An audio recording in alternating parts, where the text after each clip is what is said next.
I've always had this creativity in my mind where, it's a core of who I am, and that was able to for me to express myself as who I am and what I want to do and my roots, and also allowed me to really reconnect and also addressing the gaps I noticed in the fashion and textile industry. Our hand weaving tradition is being threatened by low cost, low quality imported fabrics from Asia, mostly from China. Our ancient tradition, millennium old tradition of hand weaving, is slowly kind of dying and being replaced by these cheap materials. I can't just as a person see that just allowing it to just keep happening. Allowed me to basically come up with this merging tradition with technology and having these elements together. My journey with DolMel really started with a deep desire to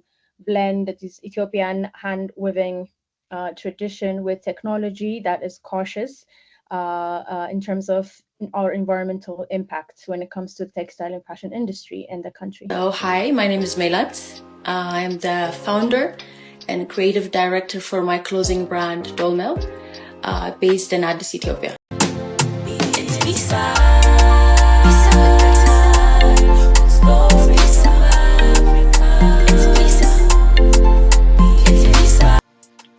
Welcome to an inspiring episode on the Bisa platform, and this is your girl Betty Osei Bunsu here, where passion, values, and environment comes to life. Today, we are in the studio with a beautiful guest of ours. Oh my God, she's going to tell us where she's joining us from, and we've titled this episode "Weaving Change." The story of DolMel manufacturing. Bisa would like to showcase the incredible work of Melat Terefe and how she's creatively inspiring social and economic change in Ethiopia's textile and fashion industry.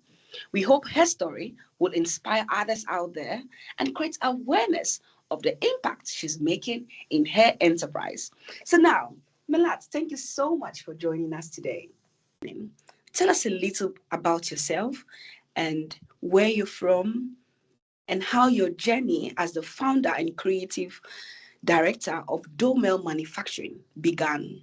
Oh, hi, my name is Melat. I'm the founder and creative director for my clothing brand DolMel, based in Addis, Ethiopia. I came up with that name when I was in ninth grade, and I knew I wanted to be a fashion designer. So I was aware of I have to come up with a brand name, and my nickname is Dolly, and my official name is Melat. So I just used the first three letters and just combine it, and it kind of rhymed. My profession journey spans over 12 years in various fields, but I always knew that creativity has always been at the core of who I am, and founding DolMel actually was a way for me to reconnect with my roots, and while also addressing lots of gaps in the textile and fashion industry which I noticed, and which later became the perfect platform for me to bring these elements of um, you know why merging a traditional weaving technology with technology was a very important thing, and that's how DolMil basically became, you know, um, a platform that would allow me to have those deep desires of blending this Ethiopian hand weaving ancient tradition method with modern and environmentally cautious technology. And yeah, I saw an opportunity, and I was able to create something that wasn't just fashion, but a movement, and something that could really preserve our culture, and for obviously for my community and for my like artisans to be more innovative in the field that they're already involved in, and to basically introduce new form of craftsmanship to the to the world, basically. The story that I have is with one with my late grandmother, who shared it with me. Was as a young girl, she would sneak into the woods and to to explore and experience freedom beyond constraints and societal norms and such. So I felt like her spirit of this being adventurous and resilience really resonated with who I am and deeply with me.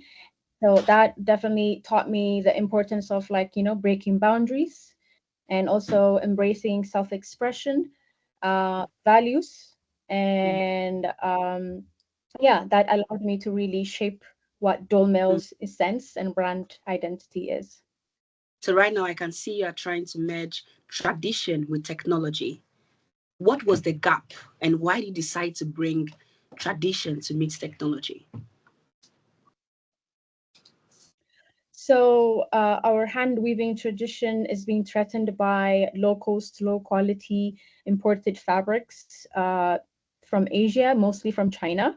So um, we need a lot of work in terms of that, because our ancient tradition, millennium old tradition of hand weaving, is slowly kind of dying and being replaced by these cheap materials. And I can't just, as a person, see that just allowing it to just keep happening when it's have a huge impact on our artisans, which just they feel like they're not, their handicraft expertise is no longer needed, and Mm. it's being replaced by cheap products and also like machineries. But with DolMel, what we're trying to do is, let's make sure that the artisans keep doing what they're doing, but why not also integrating it with technology that would Okay. enhance their skills, but also saves time from their community and from their lives, basically, on how they want to spend their time. So that was just the small gap that I saw. And the other, I mean, there's so many gaps. If we talk about all the gaps, we won't have enough time. But that was the main uh, point. Okay, I think that's very brilliant, trying to cut down on time cost, because a lot of people would have issue saying, okay, how long should I sit down to weave a particular fabric and how much will it sell for? Now, talking about DolMel, over the years, what impact have you made since you started? How many artisans have you engaged? How many clothes have you prepared or produced? So back in establishment, when it legalized, was back in 2022. So we were able to work with local artisans, and also on regional level we were able to outsource these 100% organic cotton fabrics from um, these local weavers. But also we wanted to expand and see what we can find in our continent. So we also partner with hand weavers in Kenya, Nairobi. We managed to have more innovative hand woven products, which not only be accessible for, like, occasions and celebrations, but also for everyday use. Mhm. And when we think about everyday use, it's something that we need to consider in terms of the thinking, like the design thinking, is the durability, the functionality, and for the product to be timeless. So those things require training. So we have to train our, the local weavers, and how to make sure that their product stays, quality, consistent, and 100% cotton, and making sure that they also get, paid the necessary amount that their expertise requires. I Is think, something that is one of the gaps that we identified as, you know, artisans not being paid a okay. reasonable amount of Mm. money for the amount and time and knowledge that is put in that product. So that's one thing. And in terms of production, we were managed to be able to, show our products and address a few issues in terms of, like, you know, one challenge here is the quality and the Okay. consistency of the quality of the product here. So making sure that we hit that target allowed us to reach markets in Nairobi, and US, Germany, and here in the local context as well. So we're slowly, we're getting there. Okay. And in terms of quantity, can you tell us how many yards of clothes you sold or kilos, if there's any measurement like that? We do have like a production that is also custom made. So it's Okay. not like a factory kind of setting where we produce 500 pieces, 1000 pieces a day. It's not, because we're not trying to be a fast fashion. So we're trying to make it a slow fashion where everything is made intentionally, and a time is, and put through this Yeah. process. So yeah, it's very hard for me to put it in a kilos or stuff like that, but I think we've never. you're not fast fashion, you are slow fashion, and you need something of value and quality. That's brilliant. I'm seeing your background and your hair tie. Did you produce those yourself? I can also see a dowel just beside you. Did you produce those things yourself? Yeah, You are out your yes, back. yes. The one you see in the back is, it's a new collection actually, which are we are working for November. We have a big Africa Source Fashion Week. It's a Mhm. big trade show. Lots of buyers from different parts of the world will be also showcasing, and will be partnering with other um, business owners and stuff like that. Activity does not only speak for itself, but I can see the presence that you carry with it. I know that since you started the organization, life has not been so easy. I, I would want to know what challenges you went through and how you've been able to overcome those challenges. So many challenges. People say, I just want to say this first. People say if you can make it in New York, you can make it anywhere else. But honestly, it feels like if you make it here in Ethiopia with our business ecosystem, you can do it anywhere else.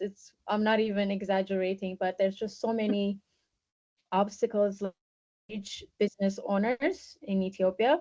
Um, it's not just because of the infrastructure or the resources, it's more so of the mindsets of Mm, as a community. And especially for the fashion and textile industry, it's not something that our government really paid enough attention to, because as we know, the fashion and textile business is like I think around $3 million business, right? So if you can imagine, if we can work towards this sector, uh, we can have a dramatic economic development impact in the country, mm, and especially with this traditional hand weaving technique that we've been having for like it's a million and old yeah, tradition that we've been doing. So if we can improve it and make it more innovative, and make sure that like we as a country can be a manufacturers and mm, not always rely on our imported fabrics, because that definitely contributes to our economic development, because each time we are importing, it means that um, um, we're not producing, and if we're not producing, we're not bringing income into the country in foreign currency, so we're always losing kind of money in a way. And mm, this is something that I feel like should be addressed, but it comes down to having this very important conversations to have with policymakers and people who have authority to do these mm, things and implement these things. But it's I mean, I can think about from the very small challenges every day, from licensing issues to mm. some new policy or regulation coming up in the afternoon, and maybe it's different in the morning and maybe it will be different next week. So these kind of things are always going to have have a lot of impact on your speed on how you want to progress. But it's the resilience that I keep having, and just coming back to like, perseverance is very important, and making sure like, what is my why am I doing this, what is the big impact that I'm Yeah. trying to make.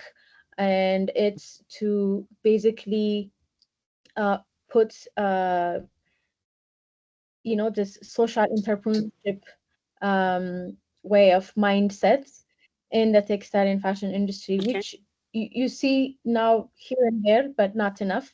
So yeah. Yeah, I think that's really brilliant. When you started, you mentioned your grandmother, you also mentioned your mother. Today, can they see what you're doing and how have they embraced what you're doing? How proud are they of you?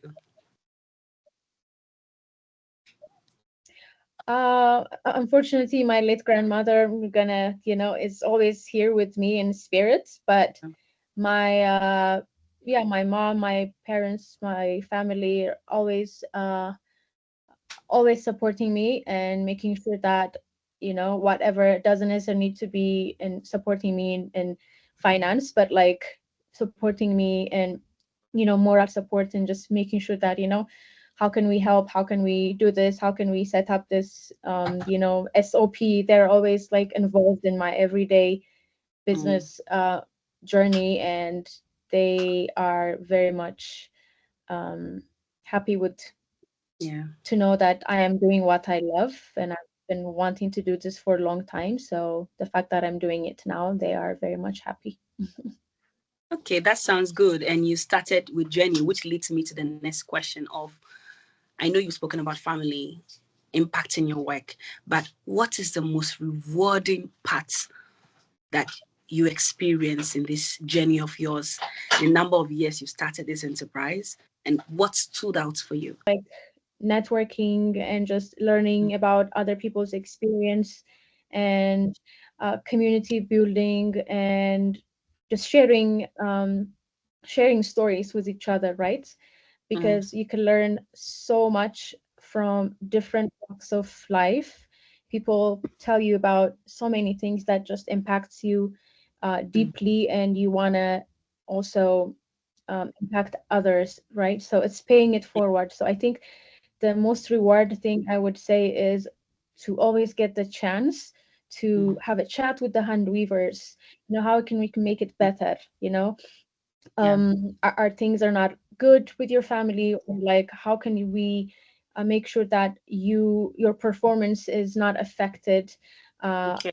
and how can we be involved to make Mm, sure that you actually want to do this. And these kind of like small conversations that seems like small conversations, but like it's the small details mm, that makes up life experiences. The other thing is could be customers as well, talking to customers about the signature pattern designs that we put in our fabric is inspired by my late grandmother's traditional tattoo that she wore on her neck, shoulder, wow. and wrists and arms. So, sharing about those stories with customers and clients, and how they feel like they really kind of, relate to the story. Yeah. And, these kind of things always reminds me why I'm doing the thing that I'm doing. And it keeps me going. So, yeah, the end It of the keeps, day, people makes it more rewarding, yeah. the Oh, now connection. about people. My next question would be how can people help you groom this idea? How can people support? If you were given the platform to tell someone what you want, what would those be? What support would you require to promote your work?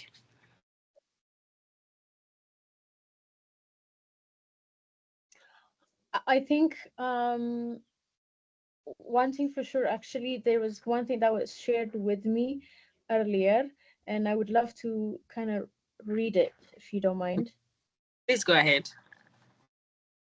Is that Yeah, it's very small thing, but like it really resonated with me and with what I'm trying to do, taking that our product is first of its kind in the country, taking the technology doesn't exist in Ethiopia. Uh, Mm, Everything is being done for the first time. So um, wow. there's a lot of there is a lot of setbacks. The technology doesn't exist, and I have to always do the hand weaving here or in Kenya and have that fabric sent to the Netherlands for the digital reactive printing of the Wow. patterns that I just told you about, and we have it, sent back to us for final garment construction, as you see in my back. Mm, So the process is very slow. So to come back to your previous question, the process is not, fast. So, okay. but I mean, there's all sorts of ways people can support DolMel and what I'm trying to achieve as the big impact. But most importantly, I feel like, let me read it for you. It says, some people say, give the customers what they want, but Mm, that's not my approach. Our job is to figure it out what they're going to want before they do. I think mm, Henry Ford once said, if I would ask customers what they wanted, they would have told me a faster horse. People don't know what they want until you show it to them. That's why mm, I never rely on market research. Our task is to read things that are not yet on the page. mhm. So the reason this is a Steve Jobs quote, by the way. So like I mentioned, we're doing this for the first time in the country in the textile and fashion industry. So the challenge is, as you can imagine, will be so much between the market research, like Steve Jobs mentioned, and making sure that you have that feedback, connection with the clients and customers, how they feel about the new products. Okay. And but it's always um, sometimes it can be too soon for your idea or for your business, for the Okay. context or for the environment you are in. But I think if I can tell a story about, Mm, people don't know what they want until you show it to them, then I feel like there needs to be more story that needs to be told about what I'm trying to do. And I feel like that is something people can support, is basically getting the word out that this is um, you know, um, a product or a yeah. new idea that you don't even know you need it, A product or a new idea that if you that don't makes sense. know you don't even know that you need it. I think that is very inspiring. So now for DolMel, what is the future of DolMel? Where do you see yourself in the next 10, 20 years? Oh, wow. That's always the dream that I have. Every morning, I pull up my journal notes and Mm-hmm. I read it and write it all over again, is to build a team with a culture of human first or community first, then profit is something else that just is like cherry on the top, and it's I'm picturing a team that is also a family, Okay. with hand weavers, put on the spotlight of our, office or headquarter, where we do our printing services to other fellow brands that are, wants to be more innovative. We want to Mm-hmm. encourage other designers to be, we are the trendsetters, but DolMel could be a trendsetter, but we want to be opening this printing service or telling a story on their canvases, and we want to make sure that the impact we're doing with nature is something that we have to be mindfully do these practices so that Mm-hmm. we don't always take away from nature, and we can, for once as humans, can sit and listen what nature is telling us, Yeah. and that create that culture in DolMel where it's like a family kind of scenario, where we take our clients as, our, companions. So, We feed off each other's um, growth and stories, and that's how we lift not just DolMel but like the whole textile and fashion industry, where we have um, a quality, high standard product that is also available on global markets, and that also inspires other African also countries and brands to really, elevate our presence in the fashion world, because I know for sure that the future of fashion is Africa and circular economy, and that is something that the world might not be ready for, but that is something where I see DolMel being part of and also setting a footprint in that. So yeah, Mm. in long o- in 10 years, that's how I see it. It's not Okay. necessarily about making money, it's more about the community and setting a Uh, trend. community. I think that is already an ability on its own. Already having individuals employed to hand weave, ensure that it is made from value. Now, let's bring this conversation to an end. If you are to advise young people out there, what advice would you give to them in terms of driving meaningful changes in their communities or in Ethiopia? I think for anyone, not just like being for the youth or for the Gen Zs, Mm-hmm. but just in general, I think take time for yourself to really learn about who you are Okay. and what impacts you and what kind of contribution that you want to make with your time on this, on this planet. And whether that is having mindful practices when it comes to, how you want to bring out your product, your service, whatever that may be, whatever gift that you have, take a moment to really understand who you are first, and then you can start from there by giving it to and paying it forward to um, your community, and be uh, more impactful and like in fact impactful with intention. I think Mm. it always makes sense when your intention is kind of off the track, and if you don't know who you are and what you want to do and what is your value and what kind of value do you want to bring, that's when Okay. you miss the target. And I feel like being intentionally impactful is what I would say. Okay. Now you've spoken to young people and we've heard how you want them to be intentional and impactful. Now let's go from young people, let's go away from Ethiopia and let's go to Africa on a whole. Looking forward, what kind of Africa would you envision? Yeah, I envision an Africa where, our creativity and our like this entrepreneurial mindset, really drives our like not just our business growth, personal growth or professional growth, but like this sustainable, conscious growth.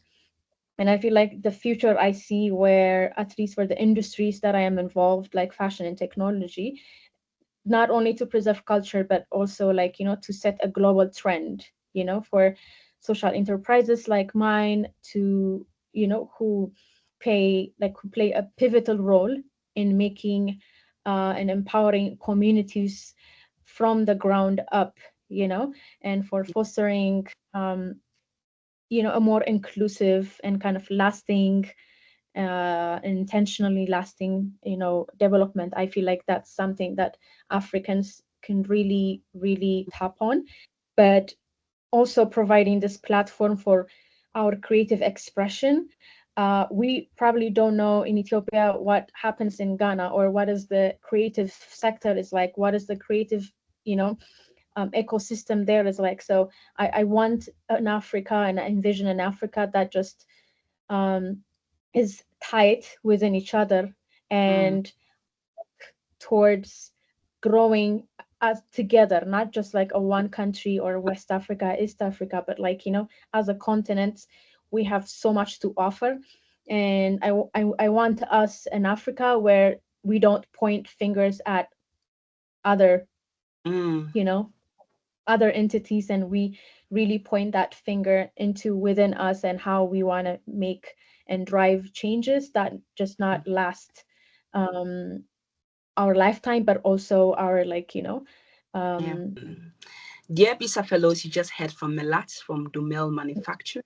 She shared her beautiful story on how she's combining indigenous knowledge with technology to produce textiles. Is that not a fascinating story? Yes, it is. We can't wait to see how the future of DolMel would look like. Join us again here on our next episode. And don't forget, this is your one and only host, Betty Osei on the Be Inspired with Stories from Africa show. Thank you. I hope you are inspired because we are. Stay tuned and don't forget to subscribe to all our social media channels. It's displayed on the screen. And don't forget to press that notification bell to receive updates when they come by. It's Visa.